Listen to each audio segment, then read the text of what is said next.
Stella passe la majeure partie de sa journée en compagnie de ses reptiles.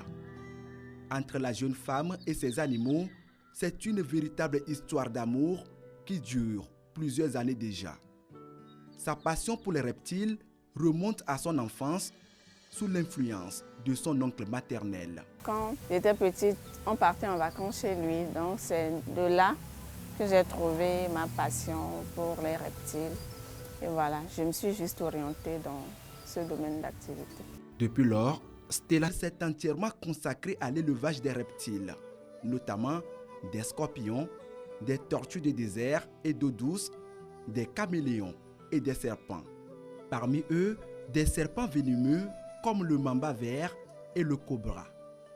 Elle semble communiquer naturellement avec ces animaux, une aptitude qui échappe souvent aux profanes. Ce n'est pas un travail d'un trouillard en fait. Si tu as peur, tu ne peux pas faire ce travail. Donc moi, généralement, je n'ai pas peur. Il y a un peu de risque là-dedans aussi vis-à-vis des scorpions noirs, mais pas assez. Les reptiles élevés par Stella sont destinés principalement à des expéditions et à des expositions. En parallèle de l'élevage, elle pratique également la taxidermie, donnant ainsi une seconde vie à ces animaux empaillés. La taxidermie, c'est l'art de conserver un animal qui est déjà mort.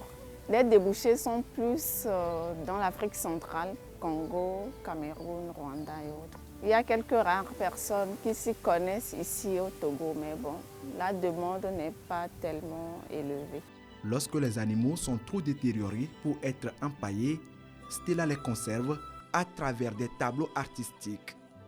Dans son atelier, plusieurs de ses œuvres pittoresques captent les regards, chacune racontant une histoire. Chez moi, si je vois que je ne peux plus empailler un animal qui commence déjà par pourrir ou par se dégrader, je le transforme en tableau. Ce tableau, c'est un tableau que j'ai peint naturellement à la main. Ensuite, j'ai utilisé les plumes d'hirondelles, les hirondelles ici, et quelques plumes des inséparables qui sont morts, que j'ai pris pour décorer le tableau. Ça signifie l'amour de la jungle, l'amour de la nature que j'exerce. Je devrais normalement empailler le hibou qui est mort. Le corps de l'hibou était complètement dégradé. J'ai préféré juste utiliser les ailes et quelques plumes pour en faire la queue. Stella tire son unique revenu de cette passion et elle ne songe pas un seul instant à y renoncer. Lorsqu'elle en a l'occasion, elle n'hésite pas à jouer de la guitare et à improviser quelques chansons pour le plus grand plaisir de ses reptiles.